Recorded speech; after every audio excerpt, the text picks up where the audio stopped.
So hello my YouTube family, welcome back to my new video guys. So guys, आज हम लोग इस video में बहुत ही इंटरेस्टिंग टॉपिक पे बात करने वाले हैं। सो गाइस, वीडियो को जरा भी स्किप मत कीजिएगा और आप लोग मेरे चैनल पे नए आए हो तो प्लीज़ मेरे चैनल को सब्सक्राइब कर दीजिए और बेल आइकन भी ज़रूर क्लिक कर दीजिएगा। तो चलिए वीडियो को स्टार्ट करते बिना कोई देरी के।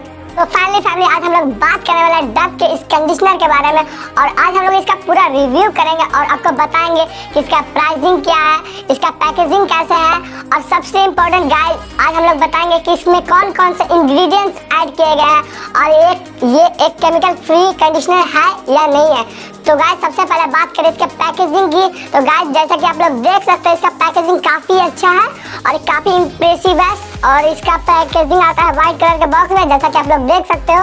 एंड गाइस, बात करें इसकी प्राइसिंग की तो ये 75 ml का बॉक्स मात्र 90 रुपीज़ में आता है, जो काफ़ी चीप प्राइस है। आप इसे अफोर्ड कर सकते हैं, ये एक अफोर्डेबल प्राइस है और ये कहीं भी मिल जाएगा, किसी भी किराना स्टोर में। अगर आप इसे ऑनलाइन परचेज करना चाहते हो तो मैं इसका लिंक अपने डिस्क्रिप्शन में दे दूंगा, आप वहां से भी जाके इसे परचेज कर सकते हो।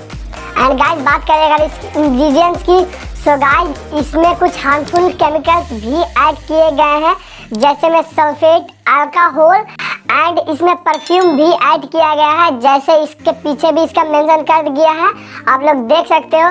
एंड गाइस, रिव्यू में बता दूं कि गाइस, ये एक अच्छा कंडीशनर है, मैं इसको बुरा नहीं कर रहा हूँ, लेकिन गाइस आप इसे डेली यूज मत कीजिएगा। वीक में 1 या 2 बार, मैक्सिमम 3 बार, उससे ज़्यादा इससे आप यूज मत कीजिएगा क्योंकि इसमें केमिकल्स भी ऐड है।